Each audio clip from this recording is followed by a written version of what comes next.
Está começando mais um programa, Momentos Espirituais, produzido pela equipe de comunicação do Centro Espírita Paulo de Tarso, Vinhedo.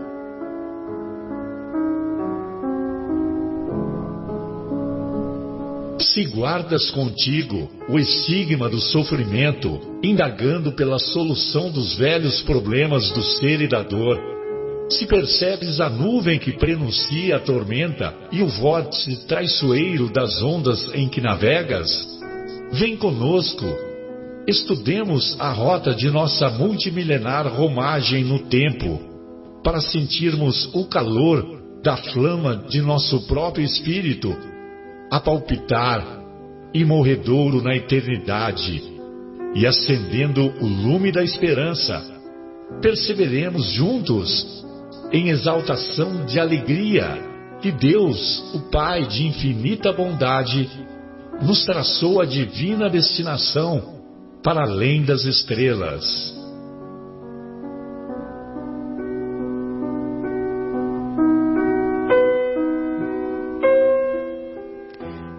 Uma boa noite a todos. Iniciamos mais uma edição do programa Momentos Espirituais. Hoje, 22 de março de 2019, na agradável companhia do nosso querido Guilherme, de retorno hoje, do nosso querido João e do nosso infatigável Leandro. Hoje nós vamos falar sobre o capítulo 13º de O Evangelho segundo o Espiritismo, capítulo intitulado Não saiba a vossa mão esquerda o que faz a vossa mão direita. Isso nós comentaremos na primeira hora. E na segunda hora falaremos sobre o capítulo 29, ou estudaremos o capítulo 29 da obra Nosso Lar, intitulado A Visão de Francisco. Olha só, mas só que a visão de Francisco, já vou adiantando, não é Francisco de Assis, viu? E a presença do nosso querido Leandro, que eu não falei seu nome, né? A gente fez a gracinha aqui com o Guilherme, nosso querido Leandro. Hoje não estamos contando com o nosso Marcos Melo e o nosso Afonso, que estão com outros compromissos. Muito bem. Então nós vamos observar lá no capítulo 13º de O Evangelho segundo o Espiritismo, uma passagem evangélica que o Kardec selecionou, e nessa passagem ele diz assim, é uma passagem que se encontra lá nas anotações do evangelista Mateus, capítulo 6, versículos de 1 a 4. Tende cuidado em não praticar as boas obras diante dos homens, para serem vistas, pois, do contrário, não recebereis recompensa de vosso Pai que está nos céus. Assim, quando derdes esmola, não trombeteeis, como fazem os hipócritas nas sinagogas e nas ruas, para serem louvados pelos homens. Digo-vos em verdade que eles já receberam sua recompensa. Quando derdes esmola, não saiba a vossa mão esquerda o que faz a vossa mão direita, a fim de que a esmola fique em segredo, e vosso Pai, que vê o que se passa em segredo, vos recompensará. Como que Jesus enfatiza, né, essa parte do segredo, né? Vosso Pai que vê o que se passa em segredo. Todos nos recordamos daquela passagem quando o Mestre nos ensina a orar, a fazer preces. E é uma passagem que nós vamos estudar lá no capítulo 27º, Pedi e obtereis, quando o Mestre nos orienta que nós, ao orarmos, que nós devemos nos trancar em nosso quarto e, com o quarto trancado, fazermos a prece a Deus, porque Deus, que vê o que se passa em secreto, Deus nos atenderá. Então, vejam vocês, quando nós analisamos o Evangelho segundo o Espiritismo, o Kardec foi de uma felicidade pedagógica impressionante, impressionante. Os detalhes dessa obra são detalhes muito marcantes. Primeiro que, não sei se vocês já tomaram conhecimento, mas agora eu não me lembro se é na obra, em uma das revistas espíritas, ou naquela obra Viagem Espírita de 1862, que o Haroldo que conta isso em uma das palestras dele, que o Kardec adoeceu e ele precisava, e foi justamente na época que ele estava escrevendo a obra O Evangelho segundo o Espiritismo. Ele adoeceu e ele foi orientado a ficar numa casa de praia lá na França. E essa casa de praia foi cedida, agora eu não lembro se foi por uns parentes dele ou por um amigo dele, e ele se isolou durante um período prolongado, aproximadamente 3 meses, e nesse período, como ele ficou isolado, ele pôde fazer várias reflexões, e essas reflexões o inspiraram a ele elaborar a obra O Evangelho segundo o Espiritismo.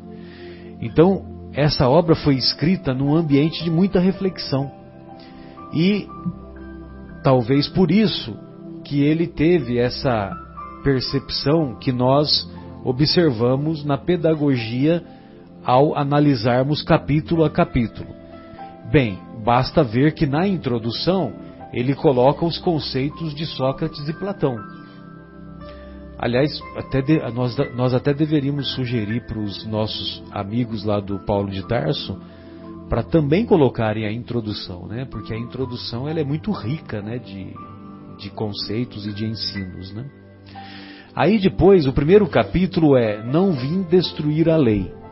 Ou seja, Jesus veio deixar claro que ele não veio destruir a lei de Moisés, sobretudo aquelas que são consequência dos 10 mandamentos. Aí no segundo capítulo, meu reino não é deste mundo. Ou seja, ele vem trazer o conceito da imortalidade da alma. Aí o terceiro capítulo, há muitas moradas na casa de meu pai. Ele vem trazer o conceito da pluralidade dos mundos habitados. Ou seja, a hospedaria é imensa. A hospedaria, a casa de Deus, o universo, a hospedaria é imensa. Por que a hospedaria é imensa? Porque tem muitos espíritos vivendo na hospedaria. E esses espíritos, eles têm muitas vidas. Por isso que no quarto capítulo, ninguém poderá ver o reino de Deus se não nascer de novo. Aí ele traz o conceito da reencarnação. Aí, no quinto capítulo, como nós ainda estamos no mundo de provas e expiações, esse mundo de provas e expiações existe muita aflição. Por isso que Kardec colocou a primeira bem-aventurança, bem-aventurados os aflitos, ele colocou logo depois do ninguém poderá ver o reino de Deus se não nascer de novo. Quando ele traz o conceito da reencarnação. Aí, como existe muita aflição, o 6º capítulo é o Cristo Consolador. Olha só que interessante. Tem muito aflito. O 6º capítulo tem muito consolo. O remédio para aflição, né, Marcelo? Exato. Aí os capítulos seguintes são referentes às bem-aventuranças. Mas as bem-aventuranças com o propósito de nos ensinar ou de nos estimular à prática de um comportamento elevado. Então, bem-aventurados os brandos e pacíficos, bem-aventurados os misericordiosos, bem-aventurados os puros de coração. E essas bem-aventuranças, esses comportamentos que Jesus nos estimula a ter, ele tem o auge com o amor ao próximo como a si mesmo. E aí então, Jesus fala, o Kardec coloca o capítulo do amar ao próximo como a si mesmo, amar aos inimigos, e agora, nesse capítulo, ele começa a nos ensinar como praticar a caridade. Ou seja, como fazer o bem sem orgulho, fazer o bem sem ostentação. Que é esse ensinamento do que não saiba, que a vossa mão esquerda não saiba o que a direita dá. E nos próximos capítulos também, eles vão comentar nessa linha, né? Até que, se não me engano, o próximo capítulo é fora da caridade não há salvação? Não, tem honrai a vosso pai e vossa mãe. Honrai vosso pai e vossa mãe também é uma... Não entendi. É o como praticar a caridade. Você tem que honrar o seu pai e sua mãe, tem que começar em casa. E aí depois fora da caridade não há salvação. Que é lá no pai e na mãe lá que você começou, não que a gente começou. Exatamente. Nós chegamos por ali. Exatamente. Aí, não se pode servir a Deus e a Mamon e sede perfeitos. Então até o capítulo 17 do amar ao próximo, né, que é o capítulo 11, até o capítulo 17 é como praticar a caridade. Vocês percebem? Como que é interessante? E como melhorar, né? Como melhorar. Como melhorar, resumindo assim, falando mais... Porque às vezes praticar a caridade fica meio difícil pra gente, a gente muito coração duro. Como é que a gente faz pra gente melhorar? Evoluir sair do buraco. Tornar-se melhor, né? Exatamente. Então, olha só que interessante. E então eu fico muito impressionado com essa capacidade que o nosso querido Kardec tem de estabelecer essa linha pedagógica, facilitando o entendimento. Então, é uma obra belíssima e que, sem dúvida, foi muito, muito inspirada pelo alto, né? Pelos benfeitores do alto. E eu gostaria também de colocar nessa primeira participação nossa, gostaria de colocar um conceito que nós aprendemos com o Severino Celestino. O Severino Celestino tem muito conhecimento do judaísmo. E, evidentemente, que Jesus era judeu, tinha hábitos judeus, a sua cultura era a cultura judaica. Então, esses conceitos os judeus tinham naquela época, como tem até hoje. Até hoje tem. É curioso que, por exemplo, lá em Jerusalém, o Severino Celestino ele conta que os rabinos eles se reúnem e para adquirir mantimentos para os irmãos israelenses que se encontram numa situação economicamente menos favorecida. E é muito comum os pedintes judeus, os nossos irmãos pedintes judeus, eles ficam com uma mochila nas costas E os judeus que vão fazer a doação, eles colocam a doação dentro da mochila, sem o pedinte saber quem deu. Olha que interessante. Que é uma maneira de aplicar que a vossa mão esquerda não saiba exatamente. Não saiba o que é a direita. Interessante, não sabia dessa. Interessante isso aí. E não fazem isso seguindo as instruções de Jesus, né? Fazem isso por... Não, mas esse conceito de não saiba a vossa mão esquerda já existia no judaísmo. Entendeu? Já existia mesmo antes de Jesus.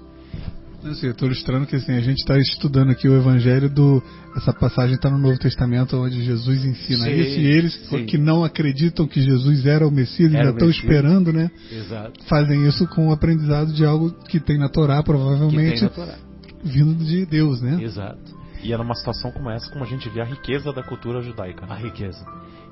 Marcelo, só uma coisa, isso que o Guilherme comentou, acho que outro dia você falou que assim, que os judeus eles não entendem Jesus como Messias, mas como um profeta. Como um profeta, sim. Ele... E os seus conceitos, os conceitos de amor, de perdão, são ensinados nas escolas de rabinato. São, né? É interessante, olha que coisa interessante. Muito interessante. Exatamente. Ele foi considerado, mas se bem que com o passar do tempo, né, João? Tem jeito da ficha não cair, né? A ficha porque tem um pessoal que são mais ortodoxos, né? E é curioso que o Severino fala que quanto mais ortodoxo o judeu, mais reencarnacionista ele é. Sabe aqueles judeus que usam, que tem aquela, como é que chama aquele negócio no cabelo? Aquelas tranças. É uma trança perto da orelha, né? Aquela trança perto do... Então, o Severino diz que esses nossos irmãos são os mais ortodoxos, né? E ele diz que os mais ortodoxos, eles são muito estudiosos, muito estudiosos. Cada versículo da Torá, e o negócio do versículo foi introduzido pelo mundo ocidental, né? Porque a Torá original não tem versículo, né? Mas vamos dizer que, fazendo o mesmo pensamento, né? Cada trechinho que é lido na Torá, que é estudado, pode ter 70 interpretações diferentes. E os rabinos, quando estão ensinando os alunos, eles estimulam os alunos a buscarem o maior número de interpretação possível. Você entendeu? Então, daí você vê como é rica aquilo que você falou, né? Como é rica a cultura judaica. Muito bem. Inclusive o próprio Emmanuel diz que somente os grandes mestres de Israel que sabem decifrar determinados códigos que se encontram na Torá e que são manifestações não só de ensinamentos profundos, como também de acontecimentos que viriam a ocorrer no futuro. Então, tem um determinado momento que o Emmanuel faz esse comentário. Bem, mas feito esses parênteses, tem uma outra história que o nosso querido Severino conta sobre essa história sobre essa passagem do que a vossa mão esquerda não saiba o que a direita dá, que ele conta que ele foi lá para Jerusalém e ele ficou hospedado lá na casa de um amigo lá que também fala o português e tal, e que é dono de uma lojinha lá em Jerusalém, né? Sempre tem uma lojinha. Aí essa lojinha, ele estava lá conversando com um amigo quando entra um pedinte. Só que o pedinte de Israel, ele não entra mal cheiroso e mal vestido como são os nossos pedintes aqui no Brasil ou no mundo ocidental, melhor dizendo, né? Porque muitas vezes nós não damos esmola pros pedintes aqui no nosso país, né? Nós pagamos para eles se afastarem de nós. Não é mais ou menos isso? Lembra da história aquela passagem do Chico e do Jorge, né? Jorge. Aí que eu não vou contar novamente, viu? Fica tranquilo. Fica tranquilo. Aí o Guilherme, João, Leandro, amigos, esse pedinte, ele estava bem vestido, não estava com o cheiro desagradável, e ele foi lá e manifestou não o desejo, a necessidade. Manifestou a necessidade dele. Obrigado. Manifestou a necessidade dele.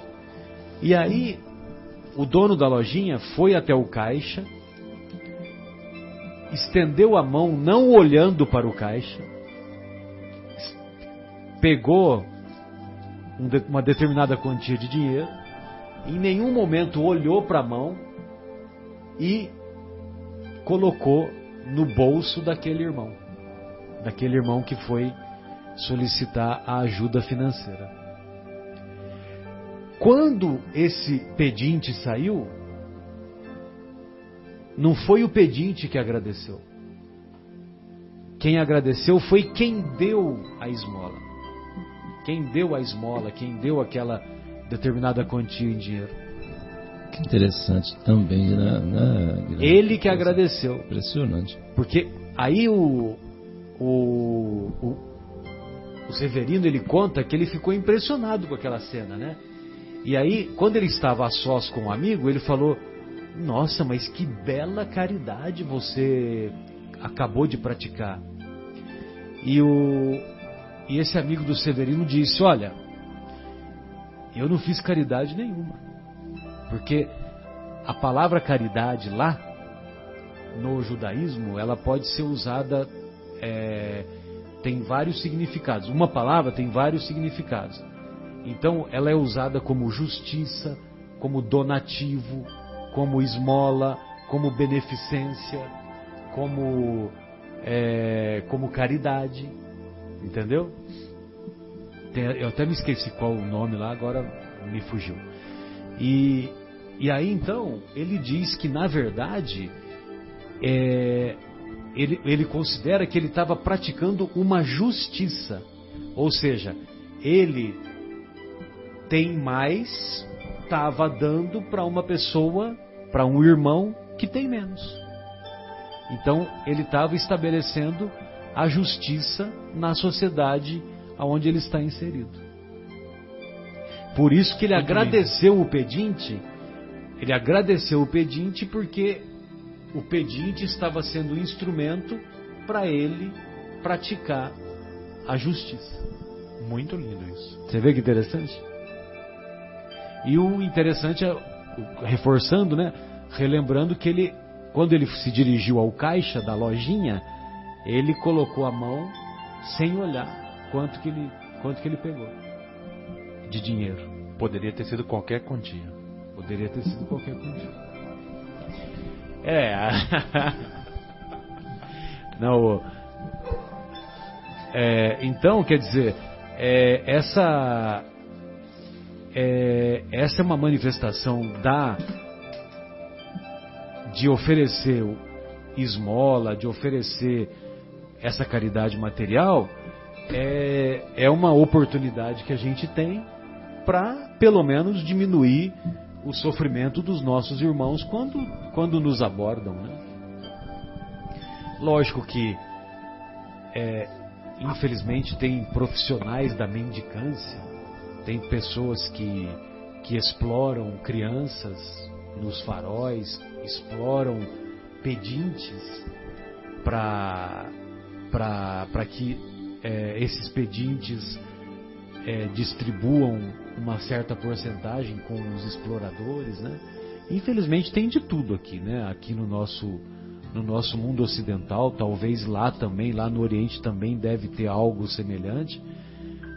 De qualquer maneira, quando nós dermos esmola a alguém, no nosso pensamento e no nosso coração deve passar o sentimento que nós estamos dando com amor, nós estamos dando para que ele faça bom proveito daquela quantia, para que aquela quantia seja verdadeiramente útil.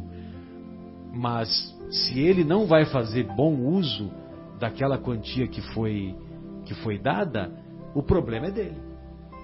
O problema, se ele vai pegar o dinheiro e vai comprar droga, vai comprar bebida alcoólica, o problema é dele. Então essas eram as nossas considerações iniciais. E lógico que eu gostaria de ouvi-los, né? Fique à vontade aí, João Guilherme e Leandro. Não, muito interessante essa questão da cultura aí judaica, nessa história. Eu estava até vendo aqui, depois eu vou separar para assistir. Eu não assisti ainda até hoje. Você fala do Severino Celestino, né? Eu não assisti ainda nenhuma, não li nada dele ainda. Não tive o prazer, mas eu vou fazer isso. Mas é muito realmente assim, quando a gente consegue passar por essa experiência, quando a gente abre o coração, né, e a gente se desprende de uma certa situação, ou ajuda e tal, a gente já sabe, né, a sensação que vem no nosso coração, né, uma sensação de leveza. Mas assim, eu estava brincando aqui, a gente não sabe ainda ser bom, né? A gente não sabe ainda ser caridoso. A gente, né, nós estamos aqui no início de uma caminhada, graças a Deus a gente já está despertando, não estamos tentando deixar de lado aquele homem velho e mudar o nosso coração para a gente deixar de sofrer um pouco, né, Leandro? Para a gente ser feliz, né, como Jesus nos recomenda. Mas assim, quem de nós já não teve a oportunidade, por exemplo, de fazer uma coisa boa, assim, né, para alguém, ajudar alguém, e de uma forma absolutamente, assim, vamos dizer, desinteressada, e o quanto isso fez vamos dizer, de bem ao nosso coração. A sensação é uma coisa de leveza que parece que a gente, né, voa um pouco, assim, né? Sai flutuando, né? Sai flutuando, Sai né? volitando. Volitando, exatamente. E aí é engraçado como é que assim as coisas, todo o magnetismo da vida, etc. E a gente acaba muitas vezes não conseguindo, né? Vamos dizer, automatizar essas coisas. E aí até, Marcelo, eu pedi a licença aqui para ler uma liçãozinha aqui do nosso querido André Luiz, como eu sempre digo aqui, né? Eu sou repetitivo, eu não tenho muita imaginação. Então, assim, do André Luiz. Né? É o do livro Caridade Sem Orgulho, né? Como é que é o negócio? Esse aqui é o Auxílio Fraterno. Ah, sim, sensacional.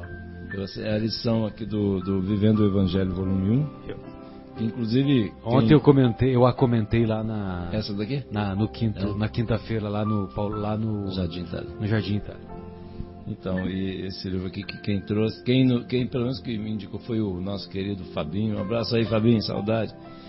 Fabinho que nos indicou esse livro aqui do André Luiz, Vivendo o Evangelho, volume 1. Então, é a lição 155, Auxílio Fraterno. Aí o André Luiz vem trazer, né, aquela lição de bolo lá pra gente. Como é que faz bolo, né? Ele vai lá, tanto de farinha de trigo, tanto de açúcar, enfim. Auxílio Fraterno. Aí ele diz assim: dê o alimento, socorra o faminto. Olha, claro isso, né? Vamos socorrer o faminto, doar o alimento. Mas aí ele completa assim: mas não exija gratidão. Então são essas... A gratidão, ela vai ocorrer espontaneamente. Nós não precisamos exigir. Porque quem faz o bem, recebe o bem. Pode até ser que essa gratidão não seja de imediato, mas não tem problema. Agora o nosso papel é não exigir a gratidão. E eu assim, Marcelo, até eu acho que o ponto é aquela questão lá da lição lá do Severino Celestino, é assim: o ponto maior mesmo assim é o seguinte, é a consciência.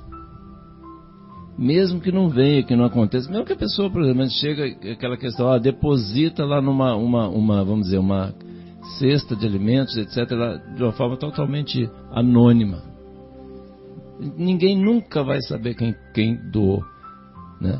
Mas a gente sabe como é que foi, qual foi o móvel da nossa intenção, né? É isso aí, quando a coisa, quanto mais anônima, é aí aí que se transforma numa pérola para o nosso coração, né? Acho que é isso que Jesus quis nos ensinar, né, Marcelo?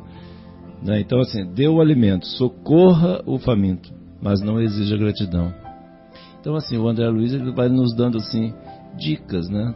Faz assim. Como é que eu vou ser bom tal? Como é que eu vou ser bom no trânsito? Até o Guilherme já me ensinou aqui como é que faz uma vez, a gente conversou. Né? Então, assim, faz isso, faz aquilo tal. Aí o André Luiz vai nos dando dicas. Aí tem outro assim, ele fala, dê o agasalho. Daqui a pouco está começando, hoje já está fresquinho aqui, daqui a pouco vamos começar a campanha do agasalho. Né? Dê o agasalho. Ajude o necessitado. Mas não dite condições. Olha que coisa. Né? Será que a gente não dita? Né? A hora que a gente vai, a gente faz, a gente consegue fazer uma caridade, doar uma roupa, né? Vou doar, sei lá, para alguém que está necessitando, sei lá, de material de construção para fazer uma reforma, não sei o que, se a gente tem condições, vai lá, ajuda. Mas você tem que fazer assim, assado.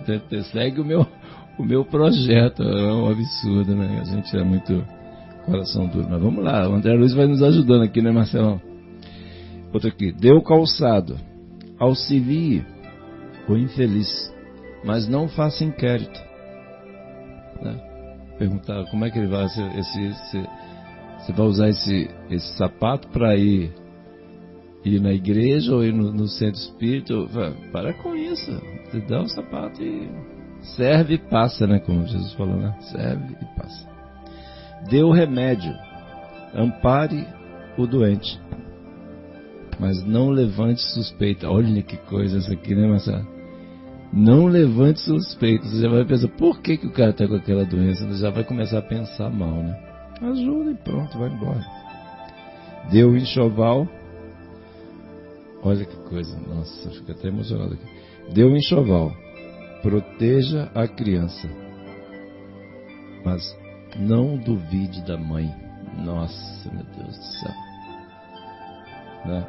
A gente fica revisitando, né, assim, revisitando os nossos pensamentos. Por onde andou o nosso pensamento nesses anos que se passaram quando enfrentamos situações dessas aqui?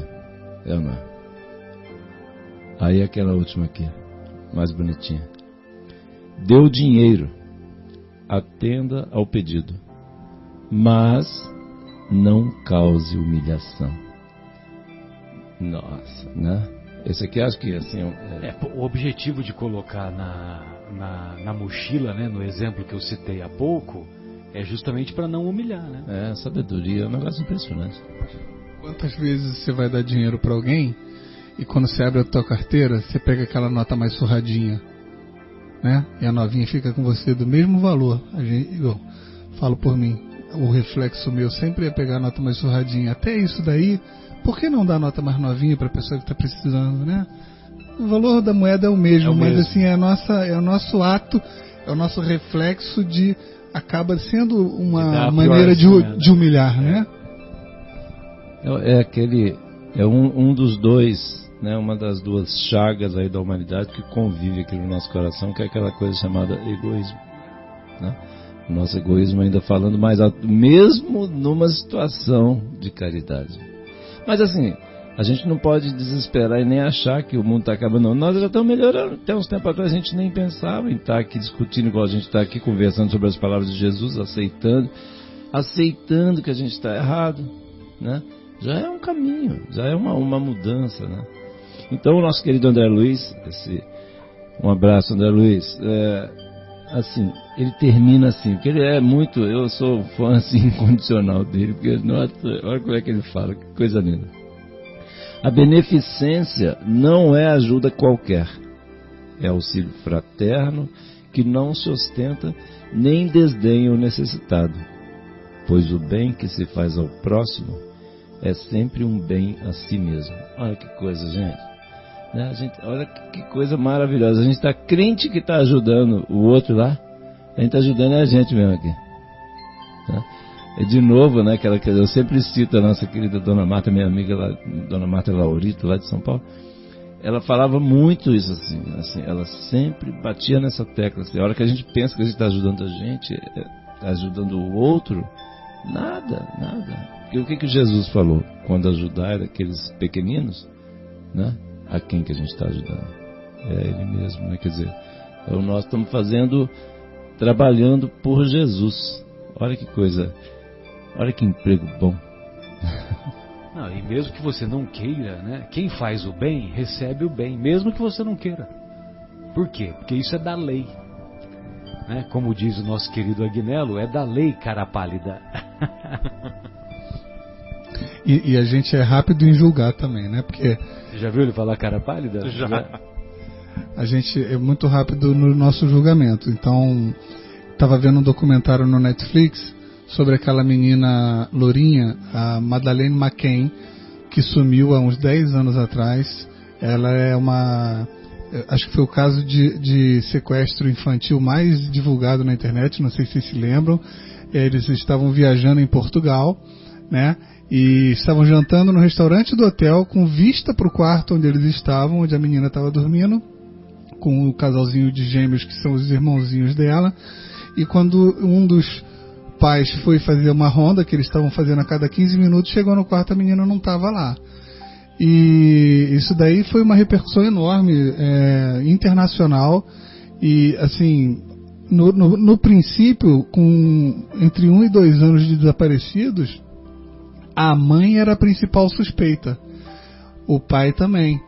Então eles estavam achando que a mãe era anestesista. A mãe era anestesista. Eles estavam achando que deu um calmante para a menina dormir para eles poderem sair para jantar, e que aquilo ocasionou então a morte da filha, não intencional, mas aí para não ter problema, ainda mais num país estrangeiro, que eles eram da Inglaterra, estavam em Portugal, eles deram um sumiço no corpo. E um bilionário espanhol viu aquilo ali, assistiu algumas entrevistas da mãe e decidiu botar todo o dinheiro que ele podia empenhado em contratar os melhores advogados, os melhores detetives para ajudar, porque ele via que era assim, não foi ela, e estava tudo caindo sobre ela. Imagina a vida dessa família, né, que perdeu uma filha sem nenhuma notícia, né, sumiu, ela tinha acho que 4 aninhos, sumiu, e aí então ele colocou todo o dinheiro. Mas eu lembro que na época ele foi muito criticado, porque de fato ele deu esse dinheiro, mas ele estava em tudo que era jornal, em tudo que era entrevista, e todo mundo criticando, né, que ele estava fazendo aquilo só para aparecer. Mas não fosse ele, né, até hoje, se bobear, a mãe até tinha se suicidado com a pressão que estava acontecendo com ela naquele momento. Hoje, depois de contratar todos esses advogados, todos esses jornalistas, já se sabe, já se tem certeza que não foram eles. Então o caso reverteu completamente, e ainda é um caso ativo que estão buscando até hoje a menina, que em teoria hoje tem uns 13 anos. Então a gente vê, né, assim, não fosse esse cara, que ainda que tenha se beneficiado da imagem e tudo mais, talvez 2 vidas ali dos pais tivessem sido pioradas, né? Já deve ser um inferno viver com essa situação, né? Imagina só. Eles poderiam partir para o suicídio e ainda deixariam um casal de gêmeos, né? Citando também novamente a Dona Marta, ela falava assim, nem que seja por egoísmo, vamos fazer o bem, porque vai ser bom para nós, né?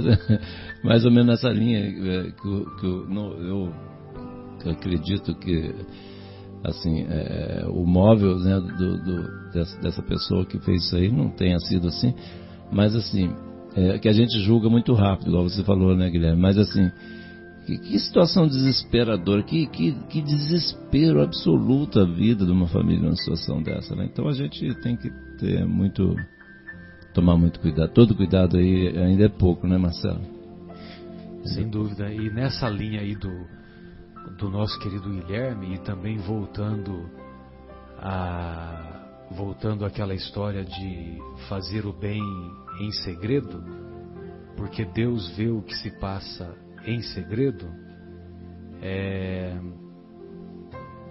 Imagine vocês, né? Eu não me lembro se eu comentei a semana passada, né? Se eu comentei, eu peço desculpas, vou comentar novamente, porque eu me lembro que eu acho que o Guilherme não ouviu, né? Mas imagine vocês, eu tô lá em casa e tô recolhendo lá o lixo, e recolhendo o lixo eu separei lá o lixo, aqueles recicláveis e tal, e tinha lá uma garrafa quebrada e tal, e eu fiquei preocupado com... Eu sou uma pessoa de bom coração. Fiquei preocupado com o lixeiro, mesmo o lixeiro usando aquelas luvas grossas, eu fiquei preocupado com o lixeiro, então eu fui embalar aqueles vidros, embalar para não ferir as mãos do lixeiro, né? Mesmo eles tendo proteção e tal, então estava embalando e acondicionando numa situação mais favorável. Aí eu estou fazendo isso, Deus está vendo a minha intenção, em segredo, eu estou bonito no pedaço, né? Porque eu estou preocupado com o lixeiro. Só que eu olho do outro lado e o meu vizinho está fazendo a mesma coisa, só que ele não está tendo cuidado nenhum com o vidro, com a garrafa, e ele está colocando de qualquer jeito lá no lixo.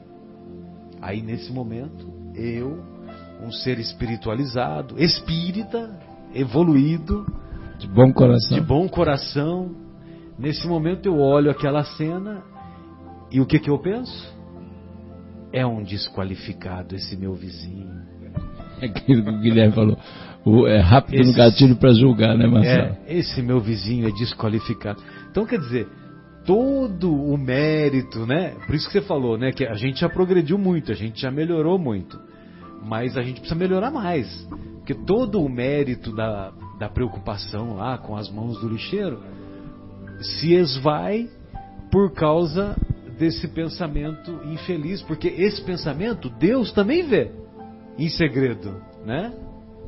E o segredo é justamente isso. Esse cara, por exemplo, que eu mencionei, ele fez e teve a mídia dando o nome dele, provavelmente ele até ganhou dinheiro com isso daí.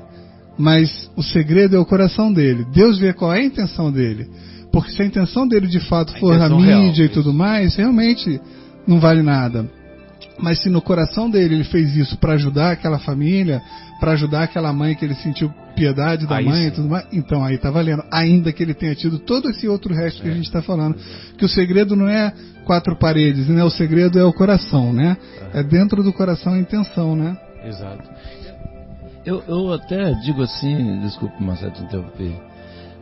Assim, mesmo que tenha, né, a gente precisa, inclusive, eu estava até refletindo, assim, mesmo que haja intenção, o bem foi feito. E aí, depois, mais para frente, inclusive também, ele vai refletir, porque, assim, tudo na vida é aprendizado, né, Guilherme? Então, assim, ele pegou, fez, de repente até fez. Eu não creio, tá certo? Assim, o que me vem ao coração aqui é que ele efetivamente. É que às vezes as pessoas, pela forma de ser, pela vida que levam, de repente, assim, um multibilionário, sei lá o quê. Assim, o cara tem aquela vida agitada, né? Diferente do caipira lá da roça, que tem aquela vida super simples. Então o cara, ele aparece, ele sem querer já aparece, não tem jeito, a hora que ele começar a mexer. Mas assim, mesmo que eventualmente ele tivesse feito uma situação dessa, mas o bem foi feito, né? Vamos dizer, essa situação desesperadora que eventualmente você comentou que ela poderia eventualmente cometer o suicídio, essas coisas todas, olha que desespero, olha o quanto esse pessoal foi ajudado, graças a Deus, né? Deus se utiliza aí das ferramentas, se utiliza da gente para ajudar alguém. A gente que é aqui meia boca, que ele é tão, né, meia boquinha, não é bilionário nem nada, mas a gente, quantas vezes a gente já conseguiu fazer, né, Marcelo, né, Leandro? A gente já conseguiu fazer algum bem, uma coisinha ou outra, a gente já fez. Se a intenção dele foi aparecer, né, Guilherme, amigos, ele vai ter o que ele buscou, né? Ele vai ter esse reconhecimento, como o próprio Evangelho diz, né? Já teve o que mereceu. Né? Mas sabe, outro dia a gente estava conversando aqui, você falou do Fred Mercury. Você falou que o Fred Mercury possivelmente teve muitas já está num plano mais elevado por tudo que ele tocou, pela quantidade de corações que ele tocou, né, e tudo mais. Muitos espíritos intercederam por ele. Ainda que tenha tido uma vida questionável aqui na Terra. Então o que o João está falando é assim, mesmo que o cara tenha tentado e que a intenção do coração não tenha sido pura para ajudar, ainda assim o bem foi feito, né? Então pode ser que ainda assim ele chegue lá e fale assim, você não fez com a melhor das intenções, mas você fez um bem que você nem imaginava que ia fazer. Então fica lá elas por elas, né? Mas certamente o crédito acabou sendo utilizado como uma ferramenta, né? Exatamente. Tipo, você estava mal intencionado, mas você acabou fazendo um bem. Mesmo mal intencionado fazer o bem é bom, né, cara? E olha só essa mensagem da caridade sem orgulho que ele coloca, que é mais ou menos dentro desses comentários que nós fizemos. Algumas vezes é inevitável a publicidade no serviço do bem. Instituições promovem campanhas em favor do próximo e companheiros movimentam-se para o auxílio. Participe, mas sem ostentação. Então você vê, né? Às vezes tem lá uma enchente, o Brumadinho, por exemplo. Brumadinho, lógico que as pessoas vão se mobilizar para ajudar a resgatar os corpos, para dar comida para aqueles sobreviventes. Então vai ter toda uma comoção que as pessoas vão se unir e vai ter que ocorrer a publicidade, né? Vai ser uma situação pública. Só que você, mesmo nesses momentos, você não precisa buscar os holofotes, né? Participe, mas sem ostentação. Tem um ponto aí, Marcelo, desculpa, só um comentáriozinho dentro dessa linha, que assim, infelizmente, igual a gente já comentou aqui algumas vezes, né? Infelizmente, muitas vezes, quando você liga a televisão, né? O que a imprensa muitas vezes fica buscando lá? As coisas ruins, né? Que é o que dá ibope, o pessoal gosta de ver. Nós ainda, como espíritos, a gente ainda se diverte com o mal. A gente é atraído pelo mal, né? E até de novo a dona Marta estava fazendo, ainda bem que depois que inventaram o controle remoto, é a melhor coisa que tem. Começou da coisa ruim, muda, gente. Mas a gente acaba, aí, por exemplo, numa situação dessa, às vezes as boas, não só, vamos dizer, na hora, não falando mal da imprensa de jeito nenhum, muitas coisas bonitas foram mostradas, inclusive sobre o Brumadinho, né? Isso a gente tem que reconhecer. Sim. Mas assim, muitas vezes, às vezes me dá até agonia, fico vendo assim na televisão, etc. Falei, gente, pelo amor de Deus, olha como é que as coisas, só buscando a coisa ruim, mostrar a dificuldade, que é o tipo da coisa que ainda atrai, infelizmente, né, o fato é esse, né, que atrai a nossa atenção. Então a gente tem que ficar atento a isso. E aí, às vezes, uma situação dessa aí é até um pouco deturpada, vamos dizer assim, é encarada, depende dos olhos de quem vê, né? Depende dos olhos que vê. Aquela situação pode ter situações maravilhosas, lindas, vamos dizer, a nível de caridade, de doação pessoal, etc. E o outro só vê o mal, só vê a parte, vamos dizer, ruim, trágica. E aí a gente volta, né, João, para os ensinamentos do Mestre, né? Onde nós temos vários trechos, né, nas escrituras do Evangelho, que ele sempre falava, toda vez que ele curava alguém, que ele limpava um leproso, né? Ele falava, vá e não contes a ninguém. É o maior ensinamento. Legal, né? É isso aí. Aí ele continua: calamidades provocam estragos enormes e a comunidade mobiliza-se para o apoio. Participe, mas sem exibicionismo. A fome castiga inúmeras pessoas e organiza-se a distribuição de alimentos. Participe, mas sem exigência. Eu vou ajudar lá, mas olha, é o seguinte, se tiver que lavar o banheiro, eu não vou. Se tiver que lavar o banheiro, essa função eu não faço. Então, quer dizer, você não tem... Que caridade é essa? Você tá... eu quero ajudar, mas tem que ser do meu jeito. Caridade condicional, né, Marcelo? O frio tortura os necessitados e inicia-se a doação de agasalhos. Participe, mas sem superioridade.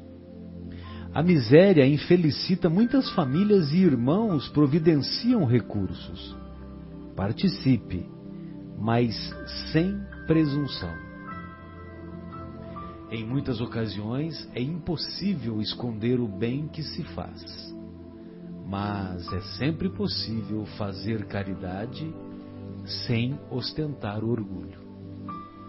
Então, a gente pode fazer a caridade, os outros podem ver que nós estamos fazendo, Mas a gente não precisa se exibir nem ostentar. E a gente tem aquelas passagens que nos ensinam que a gente tem que saber o que pedir, né? E também, quando nos é pedido, a gente tem que saber o que dar.